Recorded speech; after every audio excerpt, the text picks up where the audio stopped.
ফাইনালে পৌঁছেও হননি বিজেতা। মেয়ের সারেগামাপা জার্নি নিয়ে কি লিখল আরাত্রিকার বাবা। 2024-25 জি বাংলা সারেগামাপায় আলাদা করে নজর কেড়েছেন আরাত্রিকা সিনহা। বাঁকুড়ার ভাদুলের মেয়ে মন কেড়েছে 8 থেকে 80। এবার মেয়ের গায়িকা হওয়ার লড়াই নিয়ে ফেসবুকে পোস্ট করলেন আরাত্রিকার বাবা। প্রতিটা মেয়েই তার বাবার রাজকন্যা।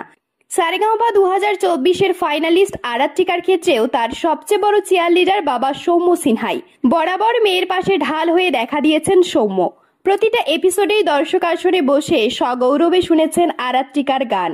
এবার ফাইনালের পর মেয়েকে নিয়ে পোস্ট করলেন সৌম্য, যেখানে আরাত্রিকার লড়াই, এমনকি মেয়ের গায়িকা পরিচিতি গড়ে তুলতে যে কঠিন পরিস্থিতির মুখোমুখি হয়েছেন তাও উঠে এসেছে।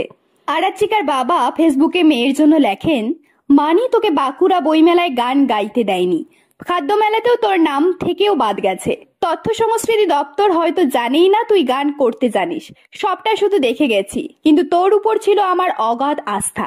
আমি জানতাম তুই কি পারিস আর কি পারিস না। আমার সাথে দেখা হলে দারুণ হেসে গদগদ হয়ে কথা বলে, এরকম অনেক মানুষ তোর গানে কোনোদিন লাইক কমেন্ট করেনি। দেখতাম সবকিছুই, পাত্তা সেদিনও দেইনি, আজও দেই না। আসলে আমার নিজের উপরও সাংঘাতিক আস্থা আছে। আমি জানি কার দ্বারা কি হয় আর হয় না। আরাত্রিকার বাবাও একজন শিল্পী, তিনি আবৃত্তিকার। ছোট থেকেই সুর মেয়ের গলাতে। বাড়ির লোক সেটা বুঝতে পেরে ভর্তি করে দিয়েছিল এলাকারই গানের স্কুলে। এখন তো সারা বাংলার দর্শকের মনে জায়গা করেছেন আরাত্রিকা। সেই নিয়ে সৌম্য লিখলেন, অনেকে তোকে গণসঙ্গীত শিল্পী বলে দাগিয়ে দিয়েছিল, তোর পিঠে সেটে দিয়েছিল পার্টির স্ট্যাম্প, কিন্তু অনেককেই ভুল প্রমাণ করবি সেই বিশ্বাস আমার ছিল। এপ্রিল মে মাসের গরমে যখন তোকে নিয়ে 3 দিন অন্তর যখন ছুটছি জি বাংলা সারেগামাপার অডিশনে, তখন ভাবতাম অন্তত একটা গান যদি তুই ওই মঞ্চটাতে গাইতে পারিস আমার খুব ভালো লাগবে। একটার পর একটা এপিসোডের হার্ডেল টপকে তুই যখন ফাইনালে উঠলি, তখনও অনেক বিদগত মানুষের কাছ থেকে শুনতে হয়েছে ওখানে নাকি টাকার খেলা চলে। আরাত্রিকার বাবা আরো লিখলেন, মনে মনে কেবল হেসেছি, ভেবেছি তোর জন্য কলকাতা বারবার আসা যাওয়া করতে গিয়ে কখনো বাবার কাছে 5,000 নিয়েছি, কখনো ছোট পিসির কাছ থেকে 2,000 নিয়েছি।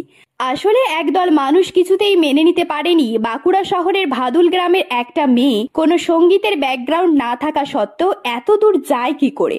আসলে তারা তো জানে না তুই কথা বলা আর গান করা একসাথে শিখেছিলিস।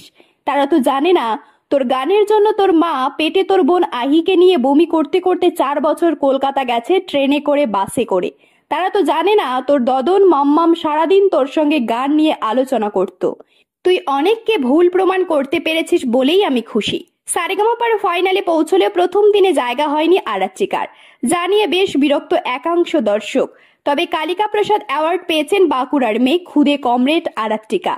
নেটিজেনদের অনেকেরই দাবি তার গায়ে সেটে যাওয়া খুদে কমরেড ট্যাগটা কোথাও গিয়ে বাধা হয়ে দাঁড়িয়েছিল। আরাত্রিকারা 2 বোন, ছোট থেকে গুনগুন করে গান গাইতেন, তাই ডাকনাম তার গুনগুন। দাদুর স্বপ্ন পূরণ করতেই সারেগামাপায় আসেন আরাত্রিকা। সংস্কৃতি মনস্ক পরিবার, আর সেই ছাপ পড়েছে এই মেয়ের ভিতরেও। ক্লাস 9-এর ছাত্রী, ছোট থেকেই বাম দলের নানান অনুষ্ঠানে, পথসভায়, সভামঞ্চে গান গেয়েছেন। তবে সারেগামাপায় এসে সঙ্গীতপ্রেমী মানুষরা দল নির্বিশেষে আপন করে নিয়েছে তাকে। সারেগামাপার বিজেতার তকমা না পেলেও আরাত্রিকার ঝুলিতে এসেছে বহু মানুষের ভালোবাসা।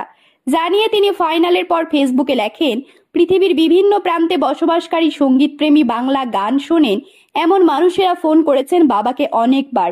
আর কি চাই, আমি মানুষের গান গাই, এটাই আমার সবচেয়ে সুখের বিষয়। কেননা আজও আমি বিশ্বাস করি সঙ্গীত শুধুমাত্র বিনোদনের বিষয় নয়, হতে পারে না কখনো। ধন্যবাদ জানাই আমার সকল শুভাকাঙ্ক্ষীদের যারা এতদিন আমাকে সমর্থন জানিয়ে এসেছেন, সাহস জুগিয়েছেন। বিশেষ কৃতজ্ঞতা জানাই জি বাংলাকে আমাকে এত বড় প্ল্যাটফর্মে গান গাইবার সুযোগ করে দেবার জন্য। এরকম তথ্যমূলক ও অনুপ্রেরণামূলক ভিডিও পেতে আপনারা ফলো করবেন আমাদের একমাত্র ফেসবুক পেজ দ্য বংস প্রেস এবং সাবস্ক্রাইব করবেন ইউটিউব চ্যানেল দ্য বংস প্রেস। সকলের তরে সকলে আমরা, প্রত্যেকে আমরা পরের তরে। ধন্যবাদ, ভালো থাকবেন।